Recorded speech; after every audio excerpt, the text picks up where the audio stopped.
Arthos. Donc, on va voir lequel de nos deux compétiteurs va être en capacité d'abuser au mieux des forces de son personnage pour notre plus grand plaisir. La table de points réglementaire est effectuée. Crêpe salée est dans le chat. Je pensais que tu étais en braquette, mais écoute, bienvenue dans le chat.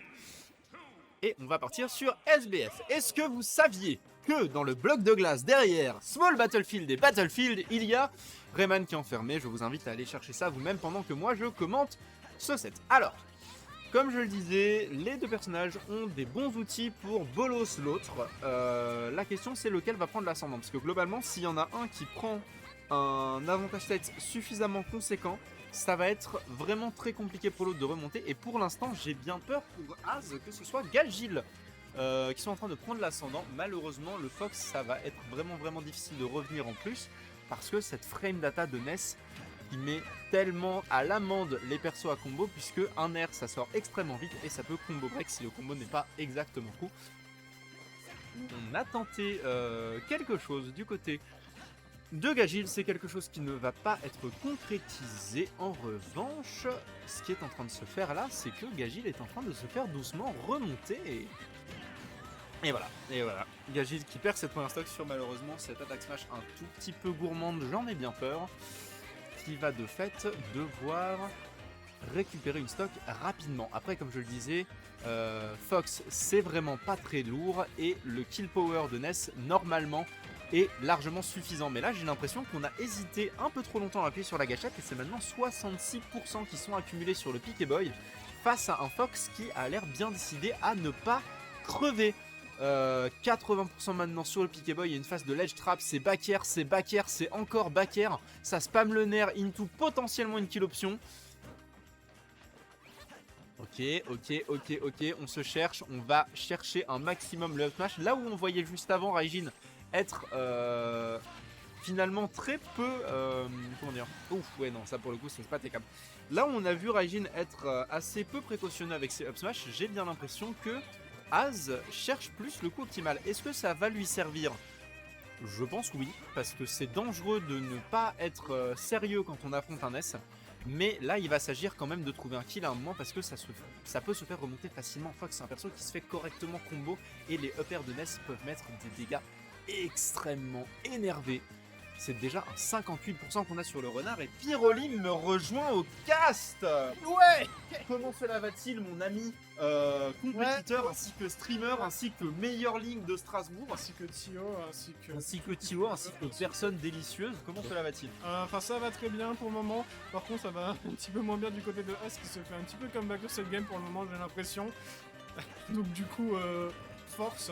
Par contre, oh là là, ce neutre alert directement qui vient d'envoyer dans les tréfonds la blast zone, évidemment. Mais bon, moi, c'est directement répondu. On en a parlé, j'en ai parlé précédemment, c'est vrai que c'est un match-up qui peut aller dans les deux sens et c'est à qui prendra l'avantage set en premier. Le problème étant que si Fox est offstage, c'est beaucoup plus compliqué pour lui de revenir à cause de ce putain de yo-yo. Ouais. Mais en fait, j'ai l'impression que ce match-up, c'est vraiment les deux forces opposées qui s'affrontent. C'est-à-dire que t'as vraiment le frérot qui tombe partout là et qui va tout bouger vite, on sait pas trop pourquoi. Et le mec, il va faire la libellule, il va un petit peu sauter par-ci par-là, il va flotter, il fait ses trucs. Par contre, Fox là, il est beaucoup moins calme. Nair up smash, effectivement, c'est plutôt bien joué. C'est vrai que je parlais tout à l'heure du fait que Az utilisait ses up smash avec peut-être un tout petit peu trop de parcimonie. J'ai l'impression qu'il a décidé de passer la zone. Le frérot avec ses bicyclettes, là, ça commence à être un tout petit peu plus agressif. Et en même temps, j'ai envie de te dire que ce putain de Piquet Boy, il va falloir le tuer à un moment. Ouais, non, mais j'ai clairement l'impression que les 36 frames de lag du up smash de Fox, oh mon dieu, ignoré. Okay. Alors que là, peut-être peur, évidemment que non. Il a essayé de le bouillir, je sais pas si t'as vu. Il a essayé de le bouillir, exactement. La DI fut correcte, heureusement, parce que sinon ça partait sur un kill. Par contre, là, c'est très compliqué. Ah, c'était impeccable et ça va tuer. Quel kill bizarre. C'était bizarre. Quel kill très étrange. En effet, je vais aller m'occuper de là. Comment ça, au Pyro, t'es strasbourgeois? Je savais pas. Il n'y a pas plus strasbourgeois que Pyrolim. C'est littéralement l'inventeur du bienvenu à Strasbourg. Eh bah oui, le Tio chez nous. c'est aussi un de mes amis proches, c'est une fierté personnelle au quotidien. Ouais, non, mais voilà. Notamment parce qu'il est très beau et très fortuné de par son statut de Tio sur Smash Bros. Oui, non, mais voilà, tout ça pour dire que, en effet, ça me fait plaisir, quelqu'un qui dit ah purée, il y a Pierolim le streamer sur la chaîne de MTK, je savais pas, alors que souvent c'est l'inverse. Un jour, toi aussi, on te regardera dans une weekly et on te dira Pyrolim, je t'ai vu en stream. Non, non, tu sais, en fait, ouais, il serait capable de faire ça, puis en fait, c'est Kane, c'était pas du tout moi. Oh, ça serait incroyable. Oh, ça serait fabuleux. C'est vrai qu'entre Kane et toi, on est un peu sur une nouvelle situation à Kainok. Hein. Ouais, En mais vrai de vrai. en vrai, je trouve pas, mais c'est parce que c'est moi. Mais non, mais eux non plus, ils trouvent pas. C'est ça qui est drôle. Alors que pour le moment, Donstroper, qui n'est pas trop sur certaines DI, on le sait. Backer, oh, ok, très bien vu ici, un petit peu counterplay dans ce set play qui, évidemment, le Fox, le set play, des fois il le mange, mais Ness aussi était un très bon mangeur de set play, on va pas se le cacher. Hein. Bien sûr. C'est vrai que j'aurais tendance à dire que ces deux persos sont à des places équivalentes dans la tier list, mais comme tu le disais, dans des archétypes totalement différents. Ouais. Je les sens très proches en termes de niveau, mais c'est très compliqué de déterminer lequel, Pour moi, c'est lequel Fox, a l'ascendance. Pour moi, c'est Fox. Pour toi, tu penses que c'est Fox qui est le meilleur dans ce match-up là? Pas dans ce match-up, mais genre, je veux dire, de façon globale, dans le jeu, dans la tier list, tu vois. Dans le Et- jeu, dans la tier list, je suis d'accord, mais je pense que Mais Ness dans le a match-up, vraiment oui. l'ascendant sur Fox dans le match-up. Et magnifique bicyclette. Le saviez-vous, dans la vraie vie également, si vous mettez un vélo dans la gueule d'un enfant en bas âge, il mourra. C'est, Ouais, ça arrive ouais, globalement. ça arrive hein, fréquemment, surtout quand il manie une batte de baseball plus grande que lui et des arcs électriques. Du coup, ça arrive pas souvent. Mais pour le moment, on a ce neutralaire qui viendra catch, le boomerang qui ne viendra pas. Tu es ici, 97% déjà. Et bah, Reiko High pour éviter ce boomerang, c'était habilement fait. Par contre, on a bien ici qui est moins habile. Habilement. Parce que c'est un renard. Allez, hop là. Quelqu'un d'amusant, moi, d'accord. Amusant. Mais oui. Alors que pour le moment. Ah oh, Nair qui viendra manger le yo-yo, c'est pas mal dans le match-up, mine de rien. On va réussir à un petit peu. En fait, Az va beaucoup danser avec les plateformes et ça, c'est vraiment cool dans le menu parce que Nair, c'est un petit peu perdu. Par contre, là, il va pas être perdu avec la. Il était perdu un petit peu sur la punish. Bah, il a essayé d'avancer dans un multi-jab, quoi. Et ça, c'est un peu Dire compliqué. que, voilà, c'est en fait quand tu marches dans un truc qui te met des dégâts constants, tu prends les dégâts. Ouais. C'est le concept. Et quand tu marches dans ce back-air, tu prends le sum. Hein, globalement, Ouais. c'est un peu ce qui se passe puisque là on a une perte de deuxième stock et maintenant c'est Az qui est en avantage sur cette deuxième game. Par contre, ça peut aller très vite. Hein. Ça peut aller très vite comme on l'a vu pendant la première game d'ailleurs. Hein. Effectivement, c'est un match-up comme je l'ai dit qui est vraiment très très volatile. Ouais. Mais là pour le coup, Az il est volatile lui aussi. il est beaucoup plus solide. Hein. Effectivement, là on est plus dans la précision, moins dans la tentative de rushdown de son adversaire. Bah, dans le sens où il essaye pas de Oui, non, mais je me moquais pas. voilà, juste que, en fait, il essaye pas de le comment c'est de le juste que- submerger sous ses hitbox, il essaye vraiment de trouver la hitbox optimale. En fait, c'est juste qu'après l'interaction, plus que Cannelloli, Oui. ça me faisait un peu rire. Alors que, voilà, non, Ouais, non, faut pas essayer malheureusement de punir ça avec le forward smash. Le down smash aurait peut-être pu faire la bagatelle les plus rapides. Oui, mais il est plus rapide, mais je pense qu'il n'y avait pas la range. Je crois que si. Je pense que tu sous-estimes la L'angle, l'angle qui était trop optimal. Je pense qu'il pouvait revenir avec un meilleur angle. Mais... Je pense aussi, mais je pense qu'il a eu peur du yo-yo. Ouais, mais ce qui est compréhensible. Voilà. Alors que pour le moment, 98% sur le NES, on peut toujours revenir hein, du côté de Gajin, mais c'est compliqué. Un petit up smash ici, et c'est fini. Et on le voit, Az le sait. Hein. Bien sûr, et il fiche évidemment pour ça, mais en même temps, Gagil va le savoir. Qu'est-ce que t'as fait? Qu'est-ce que t'as fait? En fait, à mon avis, c'est simple. Le jeu a décidé de manger son input de dash. Bien sûr. Et donc, du coup, C'est des choses qui arrivent. en fait, le jeu adore manger. Hein, D'accord, les il a inputs. kill poke avec le back air, c'est un partout qui Mais nous très est sincère, proposé. en fait, si tu veux, je vais mettre le score à jour après, mais si tu veux un fun fact, c'est un des premiers trucs que j'ai dit à Az, parce que moi j'étais habitué à Zano et au Fox de Francis, qui faisait beaucoup ça, un des premiers trucs que j'ai dit à Az. Franchement, tu joues bien et tout, c'est cool. Par contre, il va falloir vraiment que tu trouves une solution en fait que je shield tout le temps, parce que c'est un des grosses faiblesses de Fox. Quand ton adversaire garde son shield, qu'est-ce que tu fais à Fox? T'as pas grand chose. Et en fait, le seul truc que t'as et qui fonctionne réellement et qui est très fort avec Fox, c'est de mettre des backers en boucle. Parce que le backer, il va mettre mal à ton shield, il est safe et surtout il va shield poke au bout d'un moment et il est assez puissant. C'est vrai, et ironiquement, c'est un truc qu'on a vu utilisé par Raijin lors du set précédent.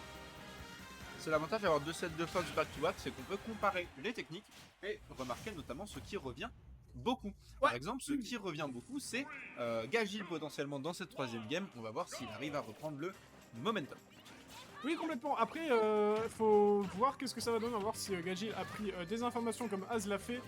En fait, la game 1, pour Az, j'ai eu la sensation d'un MU check sur le comeback de Gagil. Après, il faut voir ce que ça va donner. On a quand même un Az qui est relativement en roue libre là sur les premières interactions. Mais Gagil n'est pas à plaindre non plus. Hein. Je vais être sincère, sur les premières interactions, dans ma tête, Az, il était dans sa tête. Ouais. Mais vraiment, hein, genre sur les premières interactions, j'ai vraiment vu le... Je fais up tilt, je shield, je t'attrape, je te combo, je fais ce que je veux, Clairement. je sais exactement ce que tu vas faire. Et là, malheureusement, les pourcents ne vont pas suivre. Mais très impressionné par cette première phase de Az, effectivement. On va voir s'il arrive à capitaliser Dommage. dessus, à reprendre un avantage. Pour l'instant, ça me semble compliqué. Ah oui, voilà, il a enfin réussi le truc qu'il avait tenté avant, le drag down fair into grab, qui avait raté avant malheureusement. Le up smash ici qui viendra prendre, et voilà, et c'était directement le up air qui viendra égaliser directement. Il peut des premières stocks parties, les deux en moins d'une minute. Hein. Effectivement. Donc là on est vraiment sur le train express, là c'est... Et en même temps, quand tu vois ces deux persos, tu te dis pas exactement que ça va durer longtemps. Hein. Ouais, je suis d'accord, mais après Ness... Tu vois ces deux persos l'un contre l'autre. Oui, mais après Ness, je me dis, il y a un potentiel de zoning, pourquoi pas, mais après c'est vrai que c'est Fox en face. Alors que pour le moment, upper, encore une fois, 89% dans la passe. Il est en train de prendre une de ses sauces. Incroyable, mais alors le match-up qui pour le coup est vraiment pas facile pour Fox, mais Az qui est en train littéralement de l'apprendre devant nos yeux. J'ai l'impression qu'il est littéralement en train d'apprendre comment on joue ce match-up. Bah Inimo c'est pas facile pour Ness, mais voilà. Bah c'est facile pour aucun des deux en fait. Le truc c'est que si tu laisses ton adversaire utiliser ses points forts, que tu sois Ness ou Fox, dans ce match-up, tu vas prendre cher. Complètement, alors que là pour le moment encore un up smash oui, pardon, côté de pardon. Attends, il a combo le premier hit du upper into le back air, ça c'était incroyable. C'était vraiment très belle présence d'esprit de la part de Az. Est-ce que Gagil va pouvoir remonter? Malheureusement, on perd cette stock et la rage par la même occasion. Là, il va falloir faire un miracle du côté de Gagil. Est-ce que le miracle va commencer par un piqué fire Fox? Mais en fait, il y a un truc que je me dis là, c'est un truc que j'ai longtemps dit. Un jour, Az m'avait battu, je crois, à un melt ou peut-être ici, je sais plus, ou alors il était pas loin de me battre ici. Et en fait, j'ai souvent dit Az, c'est vraiment quelqu'un selon le jour. Et moi, j'ai l'impression que c'est un de ces jours là. Ouais, non, je suis assez d'accord avec ça, effectivement. Après, Az a un potentiel il a un potentiel de choke qui est peut-être le plus énorme de Strasbourg. Parce que quand il prend la confiance, il prend un tout petit peu trop la confiance. Ouais. C'est pour moi c'est son problème en tant que joueur actuellement. Mais là j'ai bien l'impression qu'il a l'intention de rester solide sur ses appuis. C'est une stock entière d'avance qu'on a sur le pick et boy. Un back air, ça pourrait le mettre vraiment en désavantage. Un smash ce serait la mort. Un EP bien placé, ce serait la mort également. On a senti la peur dans la situation de RTS actuellement. Par contre, le F-Tilt, lui, n'avait pas peur. Ou le forwarder ici, qui encore une fois, à l'instar de beaucoup de personnages petits comme Mewtwo, Ness, tout ça, qui ont des double jumps comme ça va taper au ledge. Par contre, le backer ici qui viendra égaliser les stocks. Tout peut se jouer encore. Retiens ce que j'ai dit juste avant. Az peut choke à n'importe quel moment. Et vraiment, je suis sûr qu'il a la game locked. Là, il space ses backers, ça se passe plutôt bien, mais malheureusement, c'est Ness. Et Ness, ça peut mettre des dégâts tellement rapidement et ça peut te faire paniquer tellement rapidement. Et regarde-le, il a déjà pris 36% et c'est un Ness qui campe le mid-stage, qui n'a absolument pas envie de bouger. Et on prend ce backer dans la gueule, ça ne va pas tuer malheureusement. Il va falloir aller chercher le Ness. On ne cherchera pas le Ness, malheureusement pour lui. Fallait pas le chercher parce qu'à mon avis, c'était trop ambigu pour lui. Par contre, ça, attention à ça, attention à ce qui est en train de se passer. Az, pas comme ça, Az, je t'en supplie. Ouais, attention à cette back throw, ça ne tuera pas, mais c'est vraiment très compliqué. Ensuite, on est nous être proposé un back here maintenant, Az. Gagil est en train de lui mettre une pression de psychopathe et Gagil est remonté. Et le down air. La phase de Gagil a été absolument incroyable. Même le truc que j'ai autour du cou, c'est pas autant un choker que ce mec. Non mais, en fait, je l'ai dit au milieu du putain de set, j'ai dit, t'as le pire potentiel de choke de tout Strasbourg parce que quand tu prends la confiance, tu te mets trop à l'aise.